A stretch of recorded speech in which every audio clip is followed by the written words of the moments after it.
The Israeli-Gaza conflict is intensifying. Israel's Prime Minister Benjamin Netanyahu is not agreeing to a ceasefire and has vowed to move forward with its plans to wipe out Hamas since the militant group launched its surprise attack on Israel on October 7th.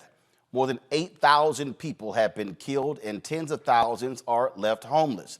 The World Bank is predicting oil prices could reach uncharted waters if this conflict does not come to some resolution soon. Also, you have massive protests taking place all across the world for folks who are saying free Palestine. It's also having a significant impact on the poll numbers of President Joe Biden, as many young voters are angry with his support for Israel's response. Joining me now is counterterrorism expert, author Malcolm Nance. Malcolm, glad to have you on the show. So first, let's start here. It has been very interesting watching all of these responses. Folks were shocked by the Hamas attack. Obviously, Israel was going to respond. But now you have folks who are saying, wait a minute, you move forward with a ground assault. All of a sudden, now you're displacing millions of people, 2.2 million in Gaza alone, 50% children. The whole battle, do you allow in water, food, oil, things along those lines? Just your assessment where we are now, some 23 days later. You know, I'm glad you've asked me that, because I really want to put into perspective what a lot of people are responding to is about 3 weeks old. In a circumstance, a historical circumstance that's well over a century in the development. That's 70 years since the founding of Israel, which has been occurring nonstop. There's been a circular crisis for decades at this point. However, let's go to the precipitating event before people say, okay, you're bombing Palestinian children. What happened on 7 October was unprecedented. I mean, unprecedented in the history of Israel. Yes, they had multiple Arab armies attack them. 1948, they attacked multiple Arab armies in 1956. In 1967, another Arab armies attack. 1973, a surprise attack by Egypt on 6th October 1973. What happened on 7 October 2023, which was 50 years plus 1 day, was a terrorist group, Hamas, which is an international terrorist group. It carries out acts of terrorism. It is not a resistance organization. It is not freedom fighters. When they attack, they kill only civilians for a political purpose to impact an audience outside of the immediate victims. Definition of terrorism. They attacked Israel across the borders and went and hunted every man, woman, and child on the other side of that border.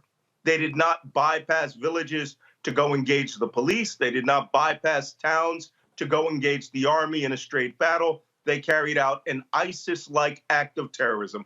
And over a day, they slaughtered by hand, one by one, 1,400 individual people. Literally used all their ammunition to fight the army, to execute every civilian across that border. Now, on the other hand, it did include some people you wouldn't have imagined. Sub-Saharan African taxi drivers, Thai guest workers, nurses from the Philippines and India. They killed everyone. And the purpose of their operation was to launch and kill everyone. Then bring 200 or more hostages back to Gaza and hope that the Israelis would go insane, come across that border in a blitz, and they would have an apocalyptic battle in the middle of 2.2 million Palestinians and hope that they would gain the support of all the Arab world and terrorist groups around the world, and to show that Israel was now fighting in the middle. Israel right now is listening to U.S. advice. They are not running into this battle. I call it Pac-Man at molasses speed, which is what we would have advised them to do when we fought battles against ISIS and al-Qaeda terrorists in Iraq. You go slowly, you bite off sectors, you isolate the enemy, and you try to get the civilian population to displace. When we attacked Fallujah, 90% of the population of that city was gone, had moved, had seen the fighting was coming. Palestinians, the Hamas, aren't doing that. The Palestinian population is trapped with Hamas in the Gaza Strip, but the Israelis are going to have to carry out this operation against Hamas anyway, in order to eliminate them off the face of the earth, technically, and that's where we are. So this is from Human Rights Watch, Malcolm, and they put this out on August 28th, more than a month before. They talked about the number of Palestinian children who had been killed in the West Bank. They said last year, 2022, was the deadliest year for Palestinian children in the West Bank in more than 15 years. Well, I bring that up because as we examine this entire deal, you talk about the number of Israelis who were killed on October 7th, and we've also seen Palestinians killed.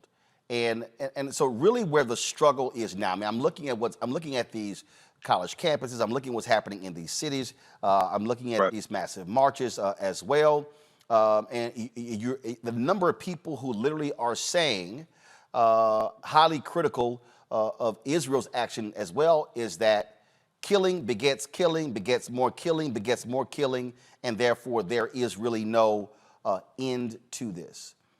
President, go ahead. I hear this argument all the time. I mean, I worked this region for 40 years. My first 10 years were spent working the Hezbollah, Israel, Palestine, Lebanon, terror environment. In fact, trying to isolate the location so that we can carry out hostage rescues of over 100 foreigners that were being held by Hezbollah in Lebanon. I mean, if you want to go back on arguments that are historical in nature, go back to the Roman occupation of Judea in 6 BC. Or, I mean, this region, this part of the world has been involved in cycles of human conflict forever. The Israelis or the Jews have been there since 1250 BC.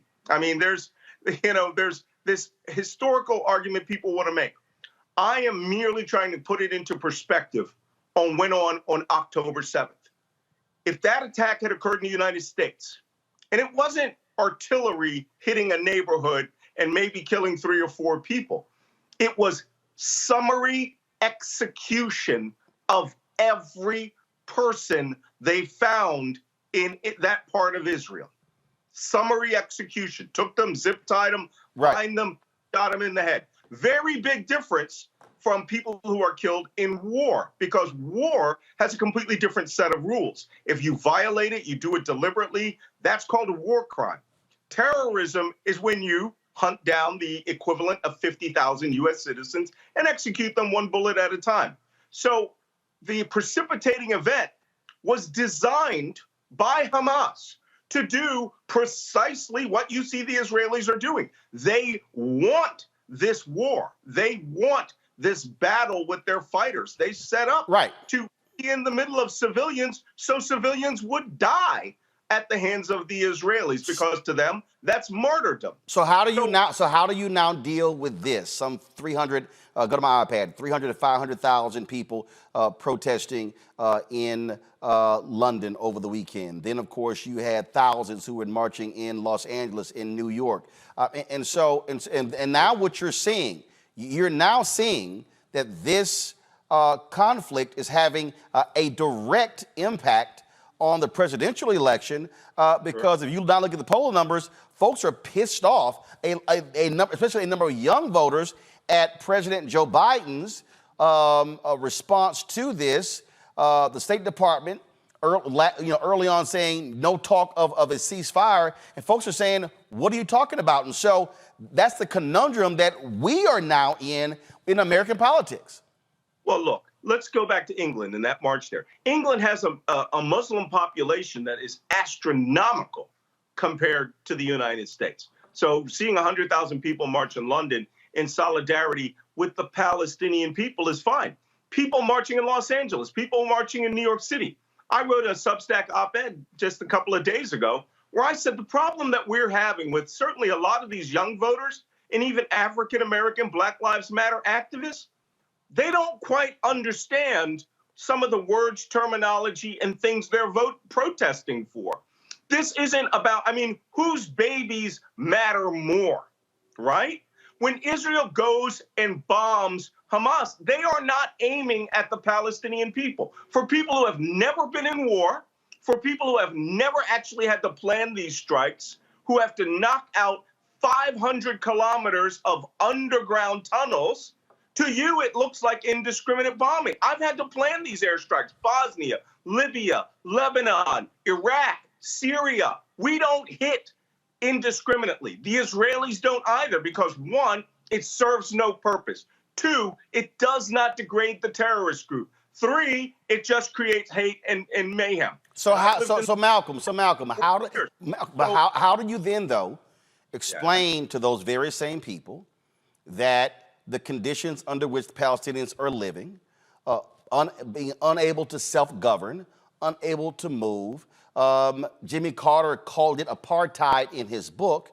And so how do you still even deal with that? Because that's really where a lot of people are. There are people who are saying they don't want to see death on either side. They don't want to see Israelis being killed and Palestinians being killed. And then it all comes back to a two-state solution. Is that real? Sure. Can you ever achieve that? That's politics. And look, you're never going to find anybody. I speak Palestinian dialect Arabic, Levantine dialect Arabic. I have been for the two-state solution forever. You know, I have been in that region of the world for decades. But some things you do have to understand. Most of the people that are angry right now couldn't spell Palestine 3 weeks ago. They weren't angry when Bashir al-Assad used chemical weapons and mass murdered 500,000 of their own people. There's a fight going on in Sudan right now. 5,000 people have been killed by two factions that have been fighting. Somalia, Libya, Lebanon. Oh, Jesus, Lebanon. I went to the Civil War. They had been massacring each other to the tune of 125,000 people. ISIS literally tried to wipe out all of northern Iraq and Syria and took slaves doing it. What people are showing here is one of two things. One, this is something they could wrap their head around because there's a lot of cameras. Or, to be quite honest, there's a lot of inherent anti-Semitism in this. And maybe they think in solidarity with their Palestinian brothers and sisters who are angry that this position is the right one. But you know what? This is essentially like protesting for Al-Qaeda, all right, after 9/11. You have to determine your terminology. And I've seen a lot of these young kids on campus do this. You must exclude Hamas from your discussion. If you say you're for the Palestinian people, God bless them, I love them. Be for the Palestinian people. But then you have to condemn the terrorist group Hamas that is using 2.2 million people for human shields. Hamas is underground, 3, 4, 5, 100 meters underground, and they have left the Palestinian people on the top to take the bombing from the Israelis. That's part of their strategy. Dead baby strategy, we call it. Terrorist groups have used it forever. I don't want to see this fighting, but this isn't a question of whether you can have a ceasefire. When you mass murder every individual, everyone, 1,400, one by one, then take 200 hostages, you're going to get what you're getting. It happened to us. It happened with Al-Qaeda. It happened with ISIS. Hamas knew what they were doing, and they abandoned the Palestinian people above ground to take the Israeli shellings and killings. Even though the Israelis are trying not to kill them, artillery, bombs, rockets, and machine gun fire, if you do not displace out of the battle space, can hurt you and kill you. In many circumstances, Hamas won't let civilians leave. So, unfortunately, this is called war. And people are talking like the Palestinian people weren't beleaguered before 3 weeks ago. Well, but Malcolm, there are people who are activists who were talking. No, follow me here. There were people who were talking about the Palestinian people before 3 weeks ago. Folks, we're talking to counterterrorism expert and author Malcolm Nance. You see right here a number of his books you can actually check out right there. My panel, they have been awaiting to ask you a few questions. I'll start first with Julian Malveaux. Dr. Julian Malveaux, economist, president emerita, Bennett College. Julian, go right ahead. Brother Malcolm, first of all, let me say how much I appreciate you and your work and your history and your legacy. At the same time, I have to ask you because implicit in some of what you said has been basically an anti Palestinian bias. Is it possible to be critical of Israel and still not being accused of being anti Semitic? This happens to many of us every day. We are critical of the relationship the United States has with Israel, with the unfettered dollars that we've given to Israel. Can we off basically articulate those criticisms without being called anti-Semitic? Right. Well, first, I'm honored to be speaking to Dr. Julian Malveaux.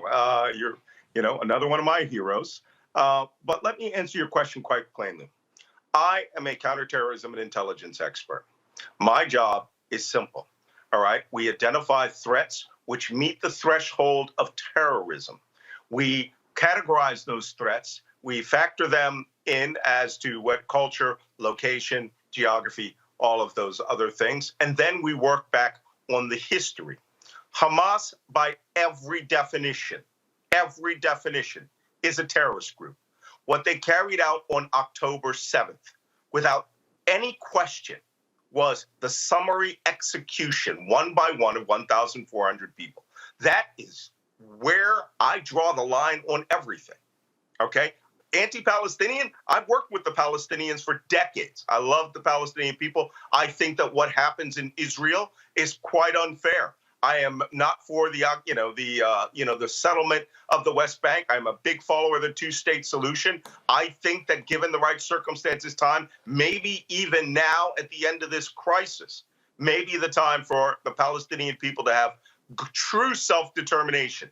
Voting for Hamas 17 years ago and then Hamas never running another opportunity for them to express leadership or for them to express who they want to be in. And now it's 58% that prefer to have the Palestinian Authority in charge. Hamas wiped them out in 2000, in the battles of 2005 to 2007, literally wiped out the Palestinian Authority police.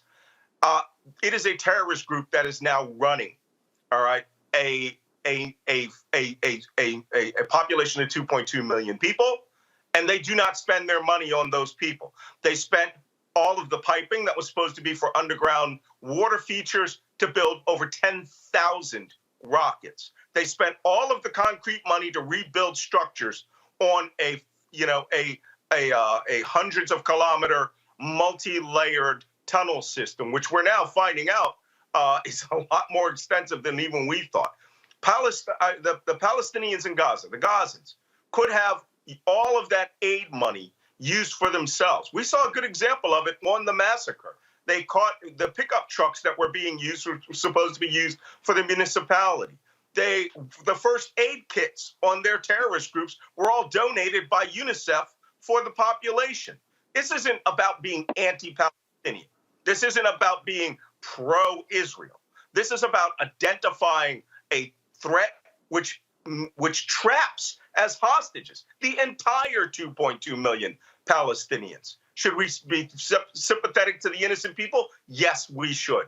But we should also understand that Hamas has now reached the level of ISIS, and they are going to have to, essentially be treated exactly like ISIS, which is the only way you're going to be able to get rid of the people who carried out that massive onslaught and break this cycle is to free the Palestinian people, but eliminate the people that carried out the terrorism. Let me also remind you that the Bush administration was told by the PLO not to keep pressing for that election in Gaza. They ignored the PLO, and we see what has happened. There was the election. They said Hamas was going to win, and that's what happened. And there's not been an election in Gaza since. I make a quick point on that. Because the Israelis, and here's where I criticize the Israelis, were so damn focused on killing Yasser Arafat and getting rid of their old nemesis, the Palestinian Liberation Organization, which became the Palestinian Authority, that either they understood or they just didn't comprehend.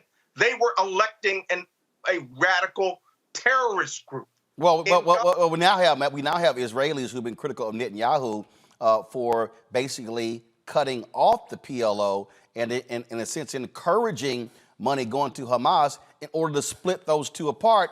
And this is now what we're left with. So to your point, what they did then is what Netanyahu, frankly, has continued up till this day. Roland, Malcolm didn't answer my question about whether it was possible to be critical of Israel and still not be described as anti-Semitic. I think this is really important for some of the young people who are protesting and for many others. Malcolm? Sure, I get it. Not a minute ago, I was critical of Israel without being anti-Semitic. This is politics. This isn't religion.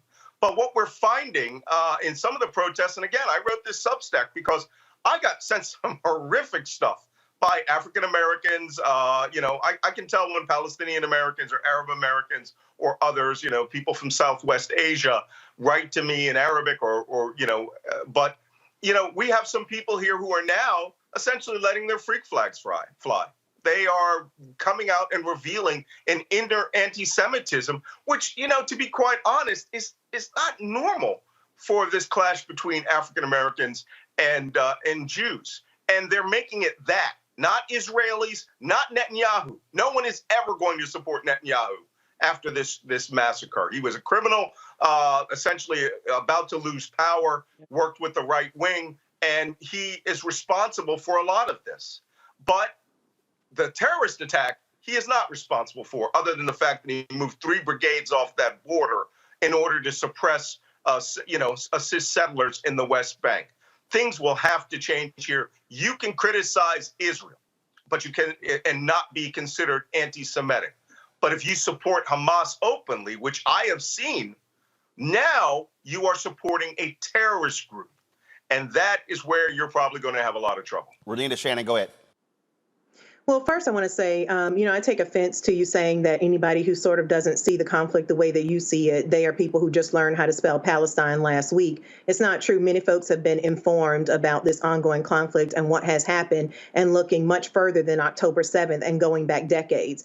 I think that is represented by the fact that you do have people across the world who are standing in support of Palestinians, and also by the fact that you have what is a growing and significant Jewish voice of, that is building and growing, that are saying, not in our name, we want a ceasefire, and have consistently stood for Palestinian rights. So I'm going to ask you more of a political question, since you sort of walked into what type of people you feel do not share your same viewpoint. And so the political question is, what would you say to people who are looking at this and are thinking about the fact that here in America, they are paying tax dollars? As Black folks, we are constantly being told that we can't have reparations because that's too expensive.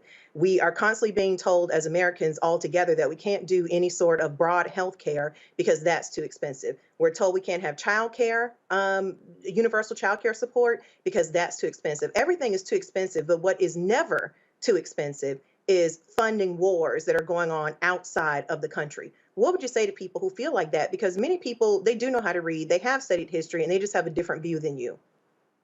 Yeah, well, my view comes from the counterterrorism perspective as the person that had to deal with these people when I say people, I'm talking terrorists. All right. I am not talking the people of Palestine.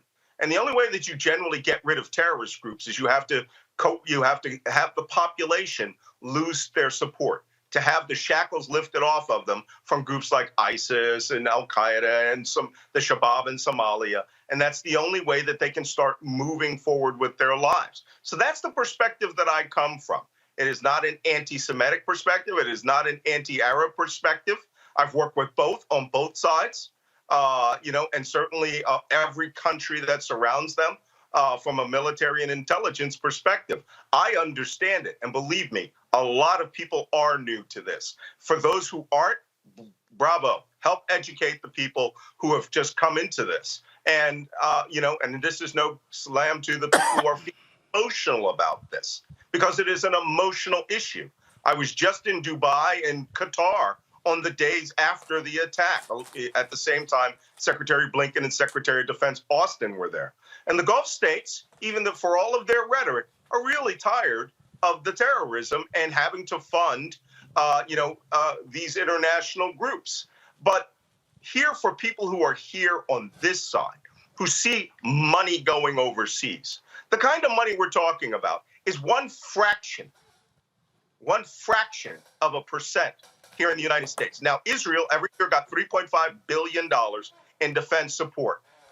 As a balance for the treaty that they had with Egypt, with Anwar Sadat and Menachem Begin, we give Egypt $3.5 billion in defense support so that they can combat their current ISIS problem that's occurring in the Sinai. So what do you say? Why shouldn't we keep that money at home? We have more than enough money to walk and chew gum at the same time. Now, you're talking to a person who fought in Ukraine for a year with the International Legion. I hear this same argument about Ukraine, even though we're actually saving money by giving these archaic weapon systems that would have to be disposed of and paid for through breakers and people getting rid of ammunition the same way. You are not, as a person who is in, let's say, Detroit, going to receive 155 millimeter artillery shells that the United States already pre-positioned in Israel for a broader Middle East war. We are giving them those stocks. We are not giving the Israeli government money to expand their economy. We are not giving the Israeli government money to buy new villas. We are giving them war stocks that the United States paid for decades ago, which we store in Israel in order for them to start to carry out the operation that they may need. Not to mention, it's not just Hamas. Israel is preparing because they may have a multi-front war with terrorists in Lebanon, Hezbollah, a group that I worked against for decades, all right, that are backed directly by Iran, Shia Muslim militias that operate out of Syria that attack across the Golan Heights. You may have a three-front war, and not to mention Iran by extension, which had its subordinates in Yemen fire missiles towards Israel. This can get a lot worse. And if you want to talk about American money going somewhere, just imagine this becoming a regional war between Iran, Syria, parts of Lebanon, Hezbollah in Lebanon, and then the offensive that they're doing against Hamas. It's better that this not get out of control and that the United States support it with the resources which are already there. Omokongo Dominga, professorial lecturer, School of International Service, American University. Yes, Mr. Nance, I have a great deal of respect for your work and really have just an appreciation of not just your service, but your family's history of service. I think, being on a campus, I see much of the difference between those who may, support Hamas, but much of what I'm seeing, and even in colleges I'm speaking at across the country, they are people who are able to differentiate between a terrorist organization and the people on the ground. My question for you is, I'm of the philosophy that you can't bomb an idea away. I'm of the philosophy that for every one innocent killed, you can create 10 more terrorists. And I just don't see how this leadership under Netanyahu, you described him as relates to the people he surrounded himself with. I don't see how this actually ends Hamas. In my opinion, I feel like this is something that is going to create more members of Hamas just by these violent attacks alone. You know this region better than most, and you know what people have nothing to turn to may turn to the most militant wing, like you said, who's also been empowered by Netanyahu in some ways, but that's just going to continue the idea of Hamas. And I just don't see how this current strategy is going to lead to the ending of Hamas. Well, see, this is where I agree with you. I've written 3 books, including a New York Times bestseller, on al-Qaeda and ISIS ideology and how they fight. You cannot shoot an idea out of if you put a bullet through the brain of a person. But this isn't an ideology. What you're seeing here is a transformation of Hamas's technique. Yes, their ideology is they are Palestinian nationalists. They seek the return of their homeland. And when they say their homeland, they don't mean Gaza and the West Bank. They mean every inch of geographic Israel as it was decided by when it was carved out of Transjordan by the British. They're talking, when they make that motto, and this is where university students need to be a little careful. When they say from the river to the sea, they're talking about the elimination of all Judaism, Zionism, whatever you want to call it, all people, including as we saw in the October 7th attack, they wiped out an entire Muslim Bedouin tribe because they said, you were on the other side of the fence, you're no better than Jews. That's what they mean, the elimination of the state of Israel. Now, you and I both know that that's just rhetoric. That is never going to happen, All right, Israel is a nuclear power. They have a military force that has overmatch on all armies around them: Jordanian, Egyptian, Syrian, Lebanese, Saudi. It doesn't matter what you throw at them. If they go to full mobilization, they will defeat you. But in terms of Hamas and Gaza, the Israelis have made it clear that they are going to eat their way through Gaza City, because that's where the heart of Hamas's forces are. Now, there are 3 more sectors of the Strip south of that they will probably have to deal with as well. But for the men who planned, mobilized, and crossed that border in essentially an invasion with the intent to kill every living Jew on the other side of the border, did a pretty good job of it. The Israelis are not going to be adopting a posture in which they will be allowed to exist. So they are taking a look at how we did the Battle of Fallujah in 2004, which is what our Secretary of Defense sent over advisors to say: do not run into Gaza. It's an ambush that Hamas set up for Israel. The entire 7 October attack was designed for you, all of you, to see precisely what you're seeing and to garner support Middle East wide with protests. I have an article coming out called about how Hamas needs those dead babies. They have pandered this about forever. And now we've got dead Israeli babies. There is blood up on both sides. But you can wipe out a terrorist group for this generation.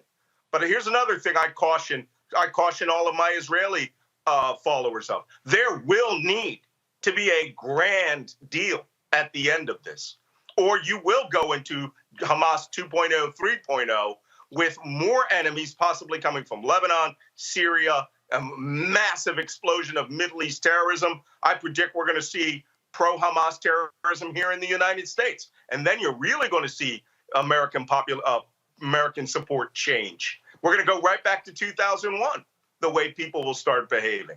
So something will have to change. The status quo of Netanyahu and now his unity government, he's not the only person making decisions, is going to have to start thinking about in the 2-state solution seriously. And I've had Israelis all week tell me to my face that will never happen now that these bodies have been stacked up in Israel. Well, it will have to happen, because it's the only way to break this cycle, to empower the Palestinians themselves and to rid Gaza of Hamas. But mark my words, we did it to ISIS. You're going to see in northern Gaza City, Hamas as a military force will cease to exist. Malcolm Nance, we appreciate it. Thank you. And it's going to definitely be one thing to watch, because there is carnage happening all there. Israelis and Palestinians dying left and right. And that's what's most unfortunate. Death is death. You don't come back from that. We appreciate it. Thanks a lot.